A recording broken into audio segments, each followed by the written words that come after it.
শিক্ষক হযরত মাওলানা মুনির আহমদ বেলালী সাহেব, হযরত মাওলানা মুনির আহমদ বেলালী সাহেব, আমি হযরতের মহামূল্যবান বয়ান পেশ করার জন্য ইন্তেজামিয়া কমিটির পক্ষ থেকে শুভেচ্ছা অনুরোধ জানাচ্ছি।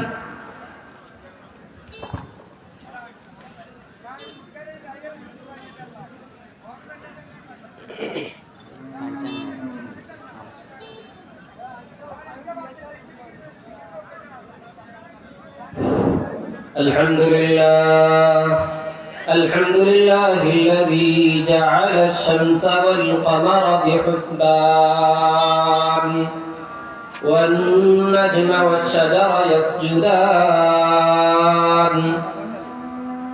وفضل زمانا على زمان كما فضل مكانا على مكان وإنسانا على إنسان ونشهد أن لا إله إلا الله وحده لا شريك له لا ضد له ولا ند له ولا مثل له ولا مثيل له لا شبه له ولا شبيه له ولا نظير له ولا وسيل له ونشهد أن سيدنا وسندنا وحبيبنا ومولانا وأولانا محمدا عبده ورسوله أرسله بالحق بشيرا ونذيرا وداعيا إلى الله بإذنه وسراجا منيرا أما بعد فقد قال الله تعالى في كلامه المجيد وفرقانه الحميد أعوذ بالله من الشيطان الرجيم بسم الله الرحمن الرحيم اقرأ باسم ربك الذي خلق خلق الإنسان من علق اقرأ وربك الأكرم الذي علم بالقلم علم الإنسان ما لم يعلم وقال رسول الله صلى الله عليه وسلم في أحاديثه ومنه عن عبد الله بن عمر رضي الله تعالى عنه قال قال رسول الله صلى الله عليه وسلم طلب العلم فريضة على كل مسلم وقال تعالى في كلامه المجيد يا أيها الذين آمنوا صلوا عليه وسلموا تسليما اللهم صل على محمد وعلى آل محمد اللهم صل على محمد النبي الأمي وعلى آله وسلم تسليما সমস্ত প্রশংসা মহান রব্বুল আলামিনের জন্য, যিনি আমাদেরকে আজকে পবিত্র জুমার দিন জুমার নামাজের পর ঐতিহ্যবাহী মুন্সিরহাট আলী আজম স্কুল অ্যান্ড কলেজ ময়দানে ঐতিহাসিক তাফসীরুল কোরআন মাহফিলে আসার বসার তৌফিক দান করেছেন। এজন্য আমরা শুকরিয়া আদায় করি আলহামদুলিল্লাহ। শেষ জামানার আখিরি নবীর উম্মত হিসেবে আল্লাহ পাক রব্বুল আলামিন আমাদেরকে আমাদের জীবন পরিচালনার জন্য একটি পাথেয় দান করেছেন, কোরআনে কারীম। এই কোরআনে কারীমের এই আজকে একটি তাফসীরুল কোরআন মাহফিল হতে যাচ্ছে এখানে। তো এই কোরআনে কারীম এর সূরা আলাক থেকে আমি কয়েকখানা আয়াত পাঠ করেছি এবং রাসূলুল্লাহ সাল্লাল্লাহু আলাইহি ওয়াসাল্লামের একটি হাদিস পাঠ করেছি। অতি সংক্ষেপে ইনশাআল্লাহ আমি আমার আলোচনা শেষ করব।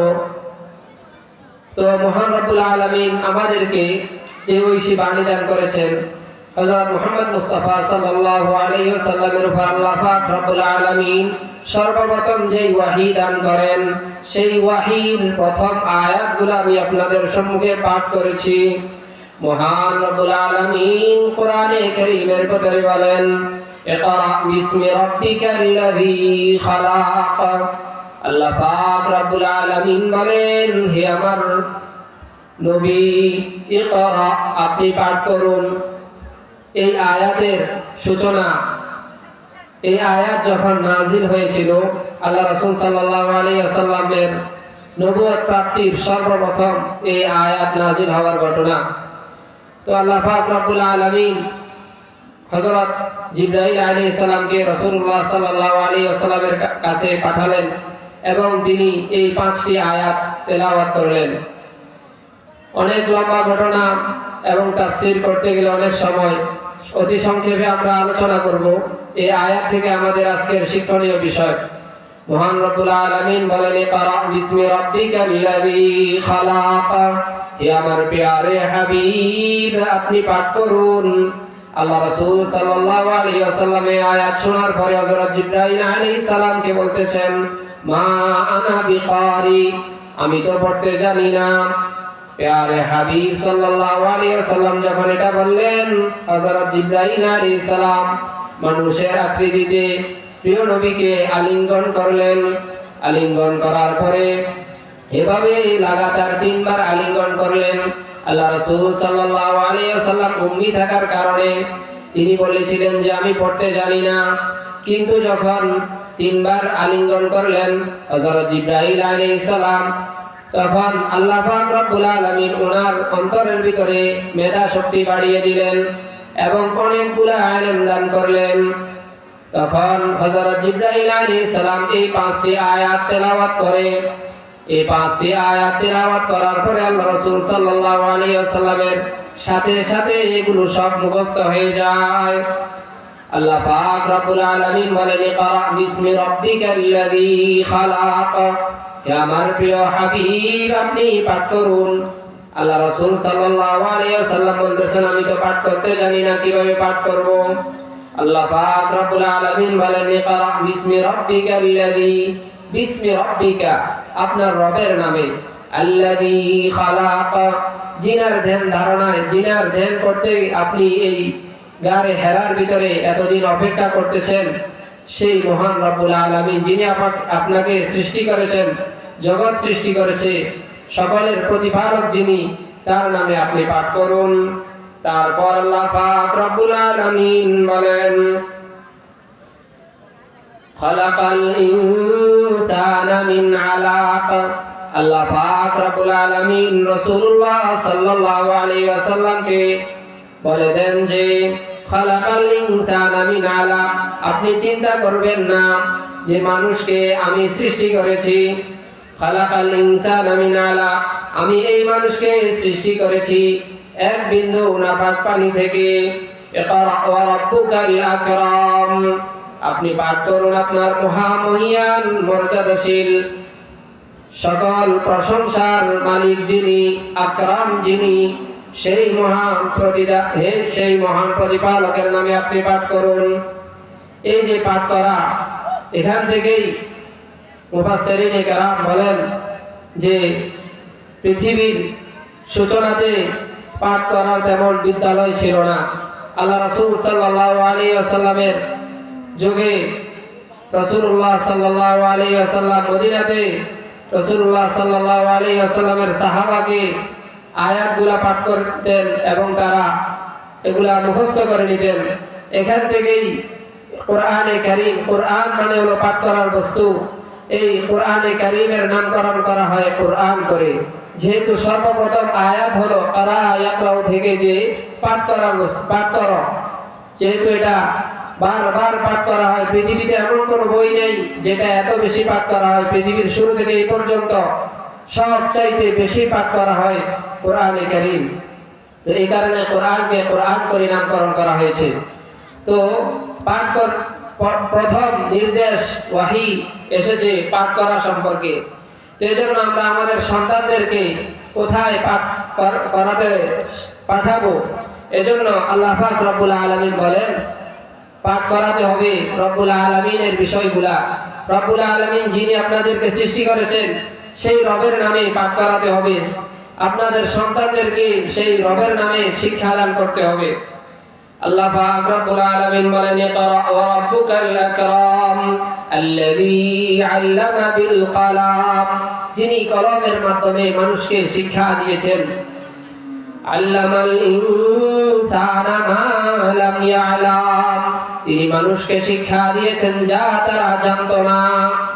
আল্লাহ পাক রব্বুল আলামিন সর্বপ্রথম কলম সৃষ্টি করেন। আবার দুনিয়ার ভিতরে একজন নবী তিনি কলম আবিষ্কার করেন। হযরত ইদ্রিস আলাইহিস সালাম, ওনার সময় থেকে কারিগরি বিদ্যা, গণিত, গণনা এবং কি অনেকগুলা বিদ্যা চর্চা হয় পৃথিবীতে। তো আল্লাহ পাক রব্বুল আলামিন বিদ্যার ক্রম বিকাশ যেটা শুরু করেছেন পৃথিবীর ভিতরে, সেটা নবীদের মাধ্যমে করিয়েছেন। এজন্য আমরা বিদ্যা শেখাতে হলে আমাদের সন্তানদেরকে আগে দ্বীনি শিক্ষা দান করতে হবে, কোরআনের শিক্ষা দান করতে হবে। আমাদের সন্তানরা আজ দেখা যায় নাস্তিকদের কথা শুনলে তাদের প্রতি ধাবিত হয়ে যাচ্ছে। এজন্য আমরা আমাদের সন্তানদেরকে প্রাথমিক শিক্ষাটা কোরআনের শিক্ষা দান করব। তাহলে আমাদের সন্তানরা দিন থেকে দূরে সরে পড়বে না, দ্বীনের রাস্তা থেকে বিচ্যুত হবে না।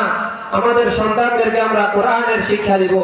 রাসূলুল্লাহ সাল্লাল্লাহু আলাইহি ওয়াসাল্লাম থেকে হযরত আব্দুল্লাহ ইবনে ওমর রাদিয়াল্লাহু তাআলা আনহু বর্ণনা করেন, তালাবুল ইলমি ফরিদাতুন আলা কুল্লি মুসলিম, প্রত্যেক মুসলমানের উপর ইলম তলব করা।